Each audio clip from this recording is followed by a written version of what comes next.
সোমবার যুক্তরাষ্ট্রের ফ্লোরিডায় পাম বিচে নিজের বাসভবন মারে লাগোতে সংবাদ সম্মেলনের আয়োজন করেন নবনির্বাচিত মার্কিন প্রেসিডেন্ট ডোনাল্ড ট্রাম্প। এদিন সাংবাদিকদের অনেক প্রশ্নের খোলামেলা উত্তর দেন তিনি। প্রশ্নোত্তর পর্বে উঠে আসে রাশিয়া ইউক্রেন যুদ্ধ, ইসরায়েল গাজা সংঘাত ও সিরিয়া ইস্যু। সাংবাদিকের এক প্রশ্নের জবাবে ট্রাম্প জানান, ইউক্রেন যুদ্ধ বন্ধে পুতিন ও জেলেনস্কির সঙ্গে কথা বলবেন তিনি।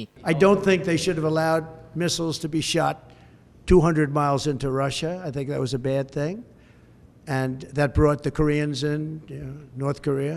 সংবাদ সম্মেলনে সিরিয়া ইস্যুতেও কথা বলেন ট্রাম্প। আসাদ সরকারের পতনের পেছনে তুরস্কের হাত রয়েছে বলেও মনে করেন তিনি। Syria has a lot of, there's a lot of indefinites. Nobody knows what's going to happen with Syria. But I think Turkey is going to hold the key to Syria, actually. সংবাদ সম্মেলনে সিরিয়ায় অবস্থানকারী মার্কিন সেনাদের বিষয়ে ট্রাম্পের কাছে জানতে চাওয়া হয়, তবে এ বিষয়ে সরাসরি কোনো উত্তর দেননি তিনি।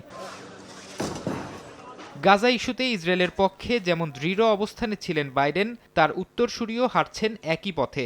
এদিন সংবাদ সম্মেলনে ফিলিস্তিনের স্বাধীনতাকামী সংগঠন হামাসের প্রতি কড়া হুঁশিয়ারি দেন ট্রাম্প। বলেন, জানুয়ারির ২০ তারিখ মার্কিন প্রেসিডেন্ট হিসেবে শপথ নেয়ার আগে জিম্মিদের মুক্তি না দিলে হামাসকে পরিণতি ভোগ করতে হবে। যদিও ইসরায়েলি হামলায় অবরুদ্ধ গাজায় নিহত ৪৫,০০০ ফিলিস্তিনির বিষয়ে কোনো মন্তব্য করেননি নবনির্বাচিত মার্কিন প্রেসিডেন্ট।